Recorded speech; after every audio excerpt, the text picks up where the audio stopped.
What's up, everybody? My name is Adam Palmer. This is Daily Nonsense. In today's video, we're going to be talking about the WWE ESPN collaboration, as well as PSA launching a new service that you can use on the website. Make sure if you like the video to hit the like button, and if you are a new viewer, make sure you hit subscribe as well. Yesterday was the release of National Treasures Football, and we discussed that product a little bit on the show yesterday.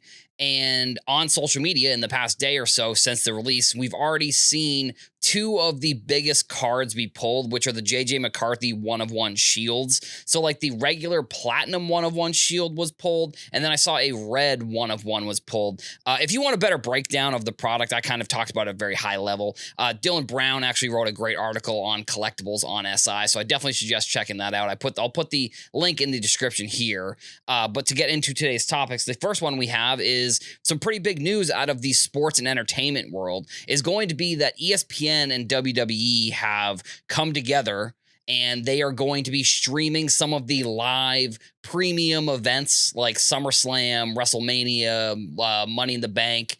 I think I said SummerSlam. Royal Rumble, I believe, was one of the other ones. So ESPN is actually dropping a new streaming service that's going to be in probably the end of August. I think it was August 20th or 21st as I saw the date. And that's going to be that's a big deal. I mean, they're dropping all of the big ESPN channels are going to be on the streaming service, which I don't know what took so long, to be completely honest. I don't know what deal they had where they couldn't just do like ESPN, because there was ESPN Plus, but ESPN Plus was not the channels.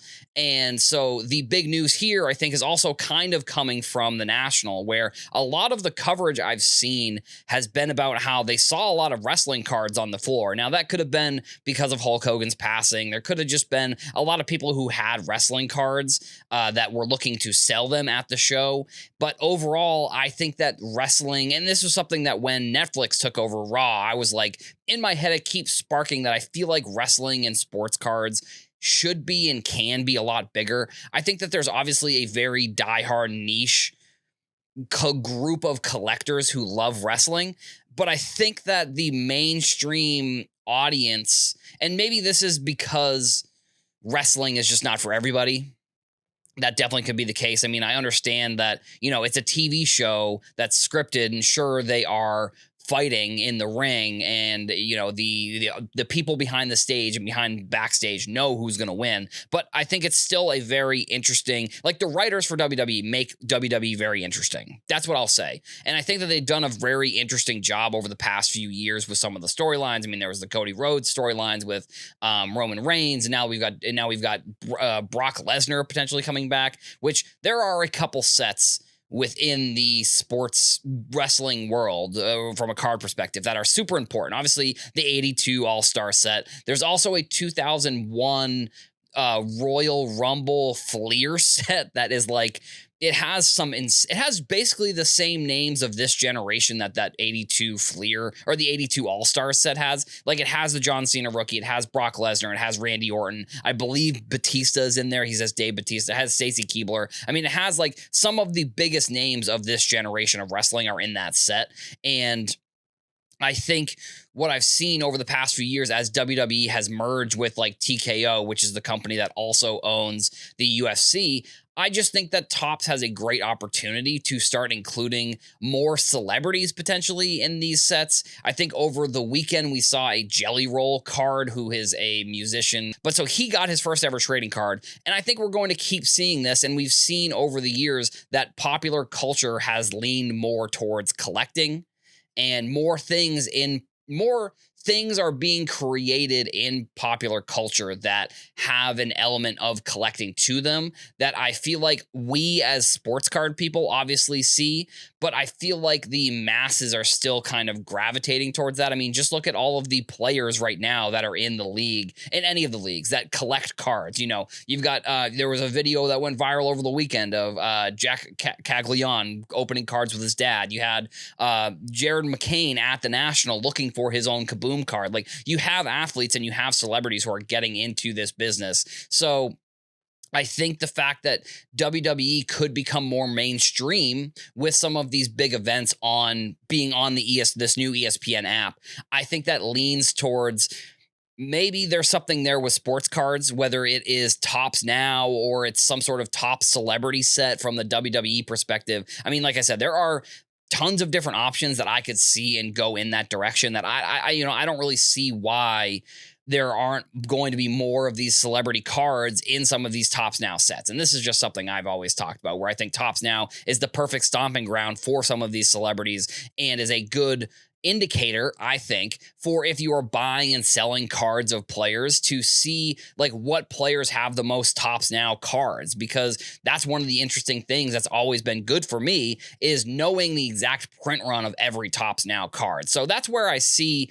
the WWE ESPN partnership kind of affecting sports cards. The other big news that came out of PSA is they are launching an August special. They're decreasing the price of the 10-day turnaround from I think it was $79.99 to $49.99. That comes with a new service that they're offering. I guess it's new. It's grade and sell is what they're calling it. So essentially, you can get your cards directly put into eBay. Like they will, if I had to guess, they'll be the ones doing all the listings. They'll be the ones listing the cards because we've seen in the past you can get cards from eBay go directly into your vault with eBay, which is, I think the streamlining of this process, the streamlining of sports cards is why we're seeing a new resurgence sort of in the market and in people kind of getting into the industry that maybe either were in the industry and left because there was a little bit of a downturn, or new people getting into the industry.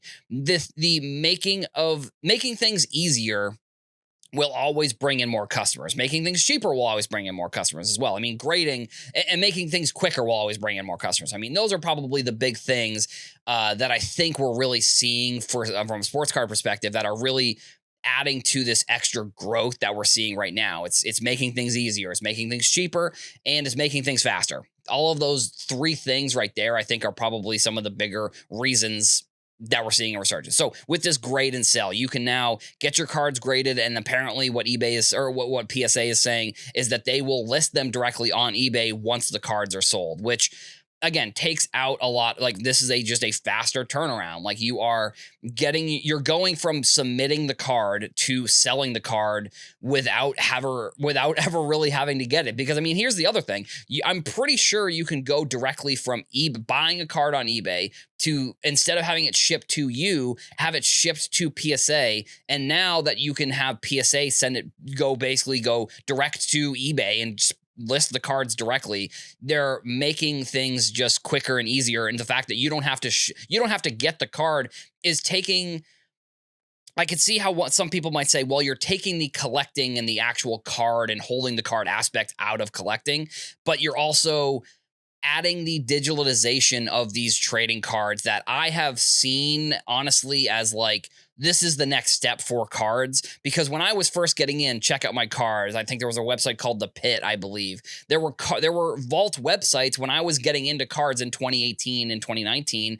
And I'm not sure why those companies haven't sold to another business or something like that, because check out my cards they have to have one of the biggest inventories of any vaulting company in the sports card industry, if I'm going to be honest. Like, it also just has one of the, it's not the best looking UI, but it is, I think, probably some of the easiest to understand. You can get those cards, buy them on eBay, get them graded directly through PSA, and then PSA will list the cards, and it's like from step one of buying the card to step one of selling the card with grading in the middle is just it's a big deal, I think, in this industry.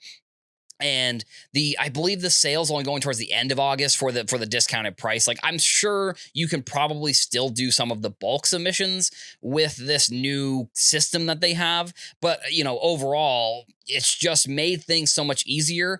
And that's where I think eBay and I think other companies need to really continue to drive to make things easier and streamline the process for people who don't, there is a different market of people who want cards nowadays. And I think they have to cater towards the old market and then the new market as well. This is all we've got for today's episode. We are heading into the weekend, so make sure if you missed any episodes this week, you go back and check those out. Thank you all for watching, and I'll see you in the next one.